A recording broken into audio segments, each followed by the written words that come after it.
this morning. A dear friend of WICC, Bryan Collins, is here, owner of Collins Accessibility Solutions in Fairfield. Good morning, Bryan. Thanks for being here. Good morning, Melissa. Thanks for having me again. Yeah, absolutely. So first of all, Bryan, I don't know if everyone knows this about you, but you are a certified aging in place specialist. First of all, what does that even mean? Certified Aging in Place Specialist is a credentialing program put out through the National Association of Home Builders, which is a big organization in the building industry.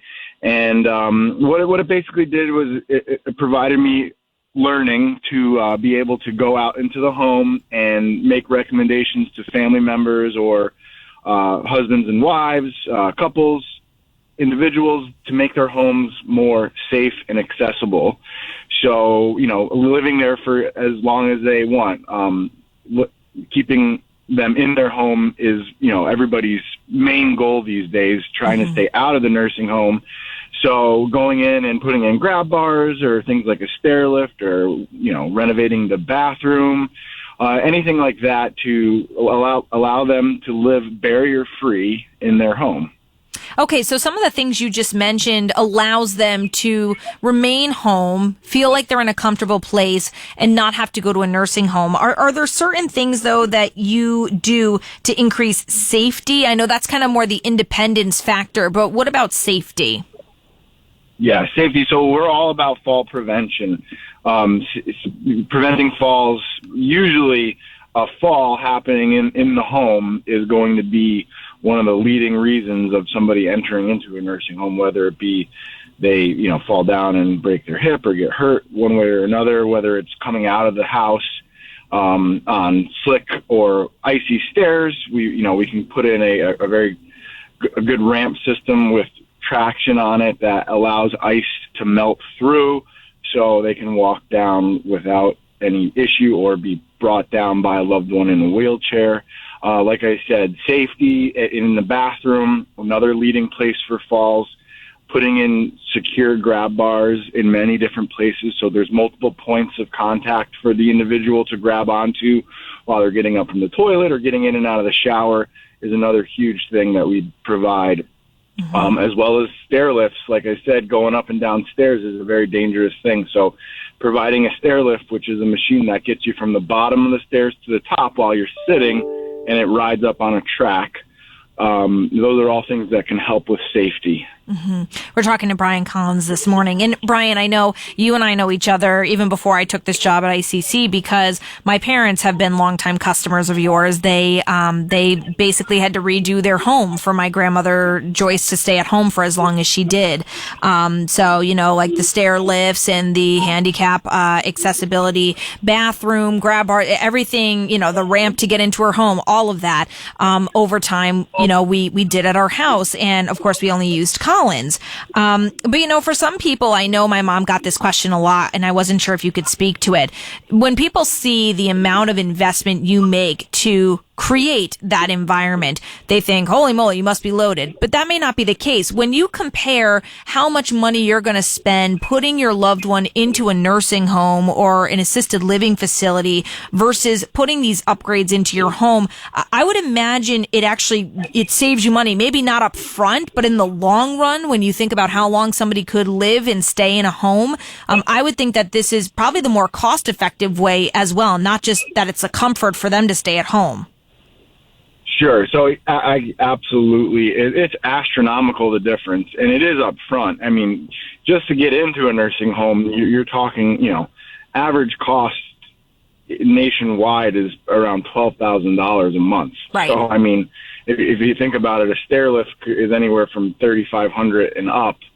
And if that's the only thing that's keeping them from being able to bathe safely, it doesn't even compare. But I mean, there are certain times when you reach a level that the only answer is a nursing home, and, right. And there are great facilities. I don't mean to sound like it's not, it's just not ideal. I think it's like 97% of people polled when they asked that question said that they would rather remain at home for as long as they possibly can. So, of course. I mean, yeah. I think that's natural, Yeah. Yeah. And we offer different, options. We can put people in contact with different agencies that are around that can help determine whether or not there's any funding sources available for the individual.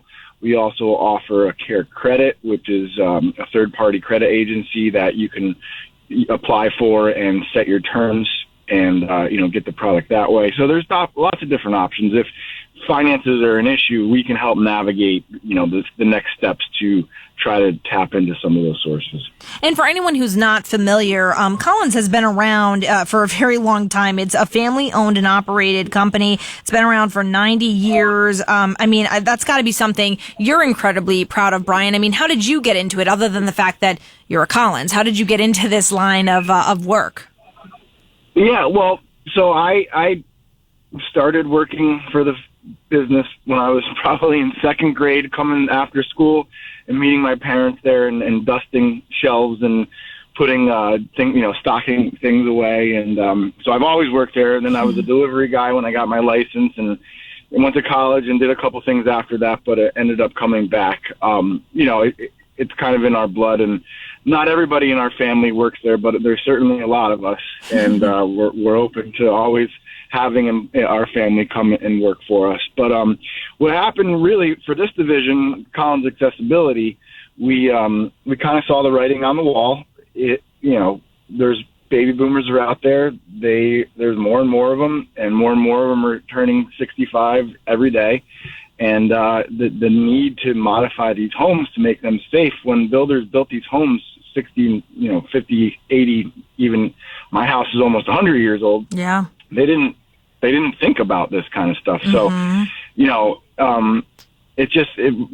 our trade journals and national trade groups all have been talking about it for a while. So we kind of started off small, and we're doing the ramps, and then that took off and, naturally progressed through doing grab bars and becoming actual home improvement contractors and really kind of diversifying our business to accommodate these needs. Mm-hmm. So just to be clear, Collins Accessibility Solutions, is that a branch off of Collins Medical Equipment? Yeah, so it's the same company. It's a different division. So we track our revenue separately, but it's essentially the same business. Just making sure. I did actually get a couple, because you guys obviously sponsor some of my news, and somebody was like, "Wait, is this the same thing as Collins Medical?" I'm like, "Yeah, it's a branch of it, but yes, that's okay, perfect. The way that you just said it was perfect." Okay, just making sure. Yep. Well, Bryan, you have so many things, so many resources that are available to people, and if they want to call you, maybe get an estimate, get your ideas on what they can maybe do in their own homes, how can they reach you? You can find us on the web by just Googling Collins Accessibility, or you can call us at 203-576-8642. Simple enough. Bryan Collins, always a pleasure to have you on the show. Thank you so much, and we'll connect again really soon. Thanks, Melissa. You too. Tell everybody I said hello. I will. Have a great day, Bryan. Good to talk to you. Let's go right now to traffic and weather on the 6s here on